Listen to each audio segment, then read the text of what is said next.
Welcome to Fish Aquarium Geeks Podcast, brought to you by Palmer Aquatics, where keeping fish in glass boxes is more than a hobby. It's a lifestyle.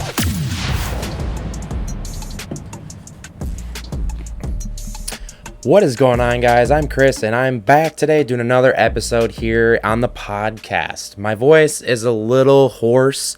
I'm coming down with a bad cold, but I feel great, and I want to do this, so let's get into it.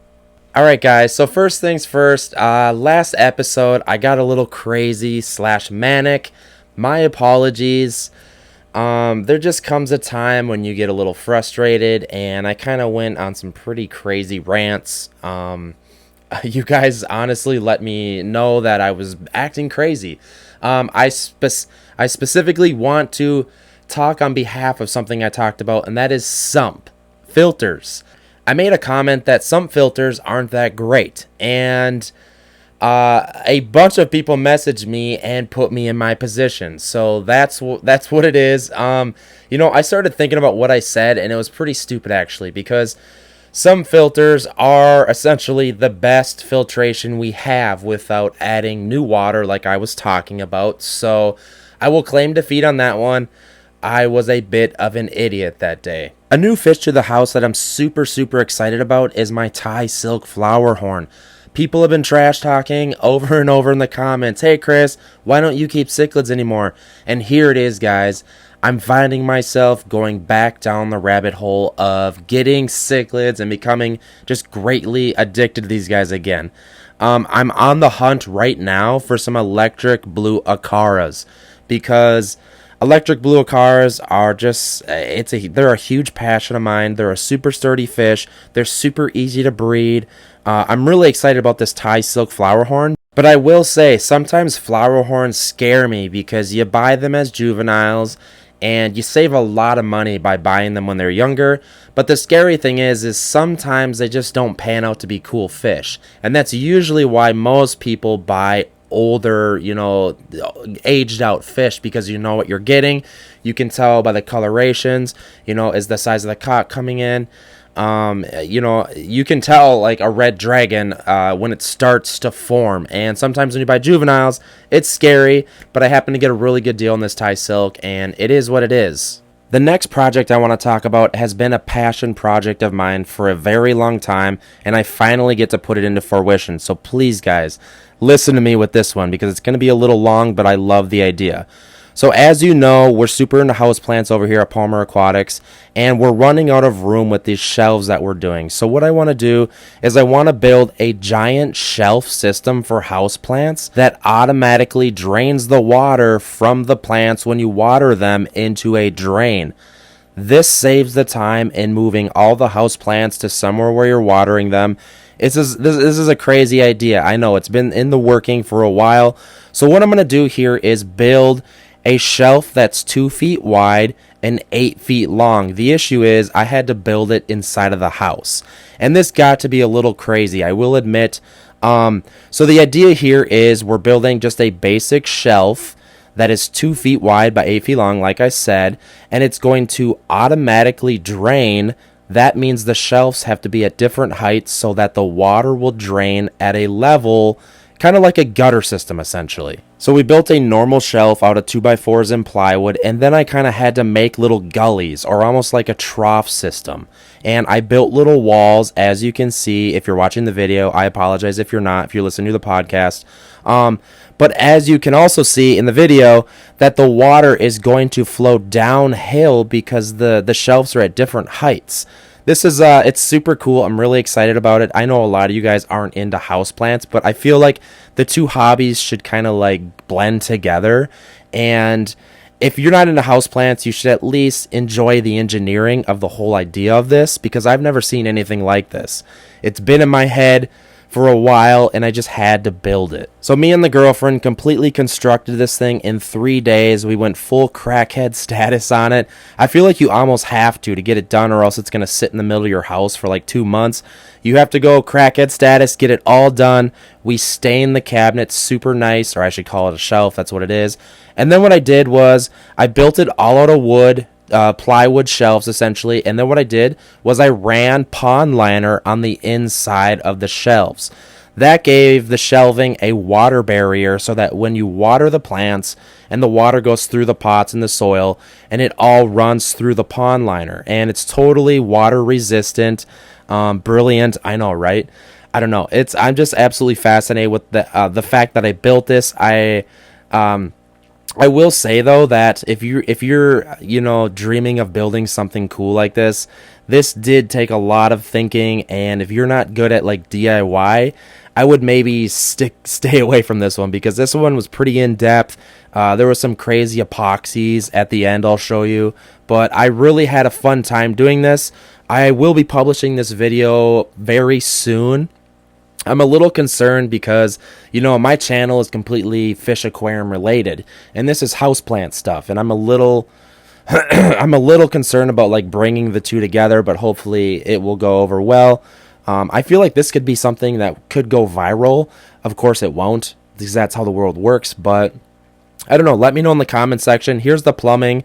I totally geeked out, disconnected from the world for 3 days while I built this weird plant shelf.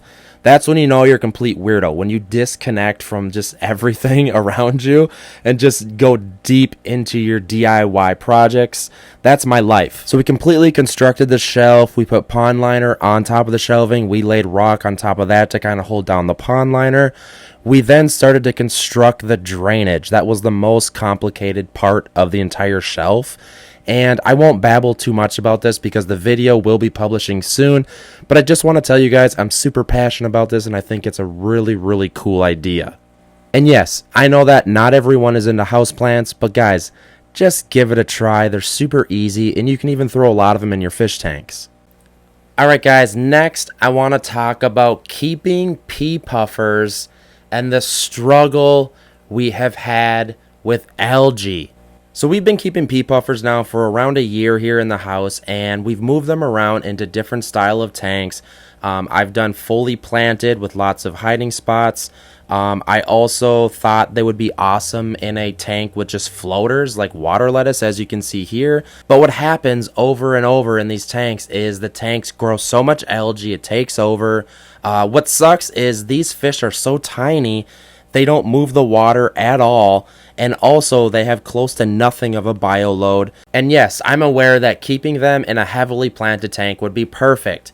Yes, I'm aware, but it's difficult. Those of you that have tried to keep pea puffers, please hit me up in the comments and just let me know that I'm not the only one struggling with this. So we just set up a new pea puffer tank. We decided to go with rhizome plants, strictly rhizome plants. And if I'm being honest, this is completely my girlfriend's doing. If it were up to me, I would never keep pea puffers again because I can't breed them. They're tough to keep. Like, I don't know, man, it's tough. And we also added 3 otocichlids to the tank to kind of help with algae. We're going to see how these rhizome plants do. Please hit us up in the comments if you have figured out the secret sauce. P.S. I am trashing pea puffers a little bit. They are actually super cool fish. A lot of people call them murder beans because they're crazy. So as we fill the house with aquariums, you kind of sit back and you realize things. What I try to do is just take a second and just sit down and separate from the chaos of all the tanks and try to look at the big spectrum of things, the big picture. It's really tough to do because setting up all these tanks becomes like an addiction, and sometimes you just got to take a night off and just disconnect. And one of the things I've realized is that maintenance is huge, and you get a lot of aquariums, and what I'm realizing is we need to have plants and as many aquariums as possible. If it were up to me, every single aquarium. And what we've been doing is playing around with pothos. I know that this isn't like breaking news, but we're trying to master putting pothos in aquariums. And as you can see here on this 125 gallon, we're using a netting that we hung up. That way we can kind of attach the pothos as it grows up the wall. I think it's going to look really cool. I do know that it's going to take a hot minute to kind of grow in because these plants kind of go through a weird process where they die. But guys, plants in all these tanks is really the answer to having less maintenance and just embracing Mother Nature. I'm kind of interested in seeing how the summer's going to come, because we've added so many plants to this house. And if we're going to be getting any weird insects, I'm embracing all of it. So I'm kind of weird like that. I want nature here. Yeah, and over the weekend, someone hit me up and asked me if I wanted 2 blood parrots. And I was like, hey, man, I always love cichlids. What I've been doing lately is just throwing them in my 450-gallon cichlid pond downstairs. I call it a cichlid pond, even though there's a gar in there and a red-tailed catfish. What was crazy, though, is how big these blood parrots actually were. Usually when people bring me blood parrots, they're tiny, aggression issues, or they just don't like the way the fish looks anymore, whatever. But these things are ginormous. These are like full-size adults. They're hiding in the corner there. See if I can get them to come out here in the pond. This is the auto feeder I've been using by Higer. Thing's a beast. I've been putting some bulk on the fish with the auto feeder, so see if I can get these guys to come out. There's a buttload of cichlids in here, guys. I have, ooh, look at him. Look at that beast. That's my favorite fish in the house. So let's see if we can get a good view of these blood parrots, because these things are actually pretty big. Guys, look at the size on this red tail. I know it can't do justice. This is a 450-gallon pond, so you can't really tell size very well. There's one of the blood parrots right there, and there's the other one. I would say these are full-size adult blood parrots, and I'm so ecstatic to have them in my possession. Guys, there's so many cool fish in here. I got the Midas, I got a blue tilapia, I got a Texas jaguar cichlid mix, I got some Oscars, I got just tons of convicts. There's some Africans in here, Severums. I'm in love with this pond, guys. So like I said, I kind of been trying to slow down a little bit and look at the big picture of everything, because we're setting up so many tanks. And another realization that I've had is I've been completely obsessed with plants, like over the top. I have so many different plants, and I've kind of realized that I've lost touch with fish. And within the last 2 weeks, I've gone hard on fish. We picked up a couple $100 of fish over the weekend, and I'm ecstatic to kind of like deep dive into doing some species spotlights, to do some breeding. And yeah, we picked up tons of swordtails, platies. We're sort of mainly aiming at live bears just because you don't have to heat the aquariums, and that saves on the electric bill. What we're doing here is setting up a lot of aquariums with breeding trios. Swordtails, platies, we have some minnows here. Essentially, we're going to be breeding anything cold water that can be in a smaller planted tank, because this is perfect. We can yield out the plants and we can sell the trimmings. We can breed the live bears in the tank, and also we could probably even throw a bottom dweller on there, maybe like some bristlenose plecos. Ideally, we want to be breeding things that we can be selling, because at the end of the day, I am trying to make a business of this. So some cool panda platies. These are already breeding for us, so I'm really excited. This tank is a little lackluster. The Galaxy Rasboras and the Red Velvet Swords. These ones look really cool. We got a stellar male in there.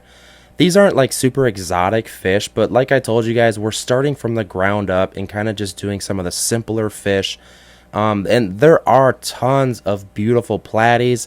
Like, there's so many variants and colorations, and I feel like people love them. By the way, did you guys know that Buenos Aires tetras eat plants like ravenous dinosaurs? It's absolutely ridiculous.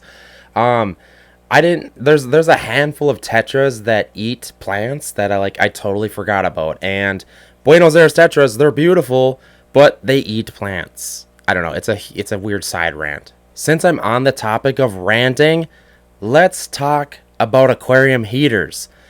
I told myself I wasn't going to go down a wormhole with ranting, but guys, aquarium heaters, I would say 80% of aquarium heaters made in the hobby are terrible. Whiskey, come here, buddy. Come here. Yeah, you want to be a star? You want to be a guest? Yeah, come here.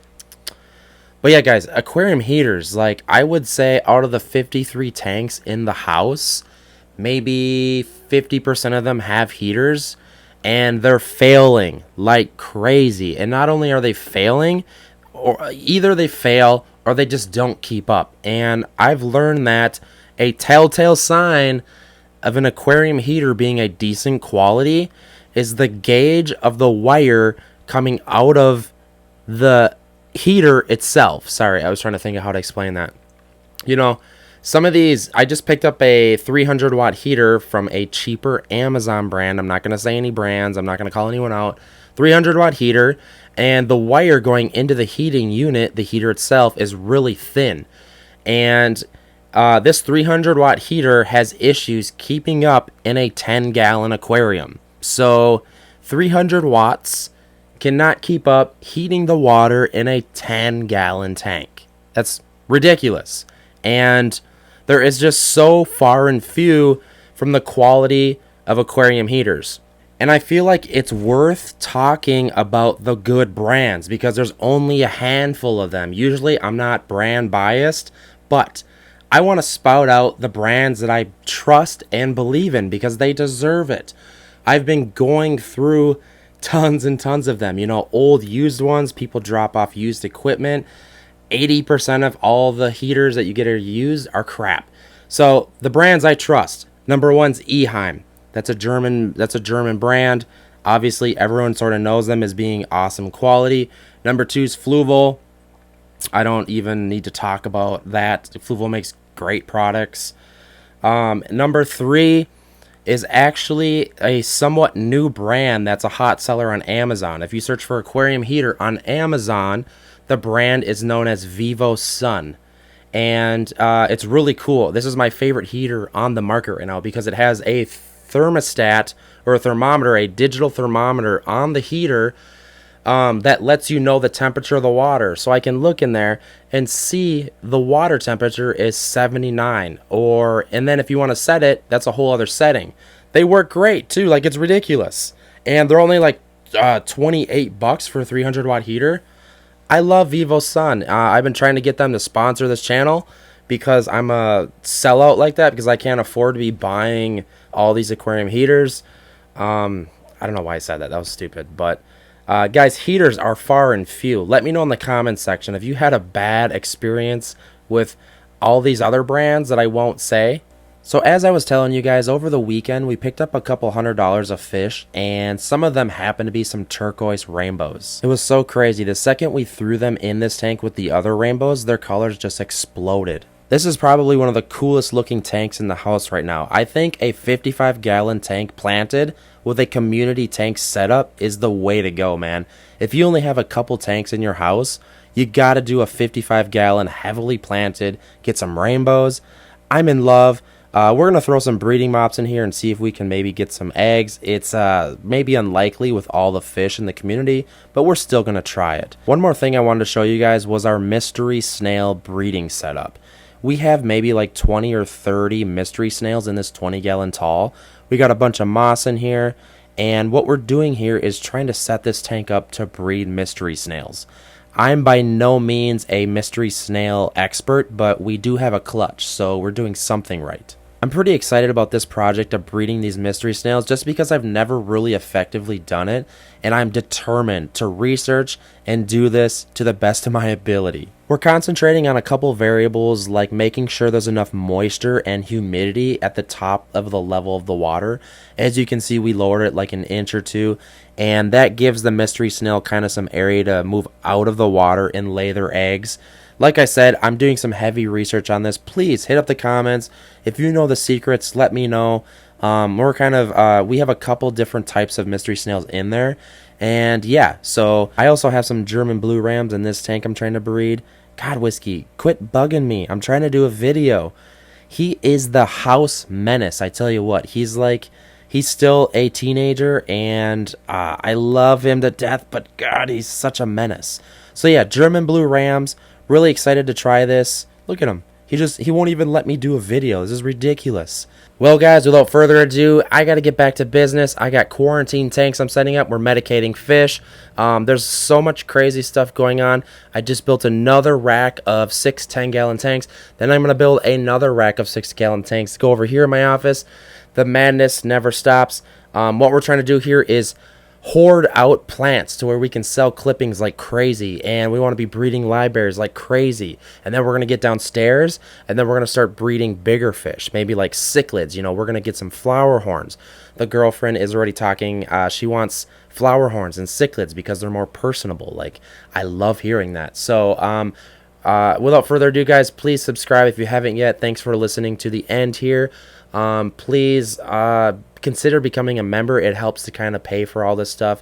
I'm trying to get some merch coming soon. I have a lot of people reaching out to me, asking just so many questions. I love you guys. Without further ado, I got to get out of here.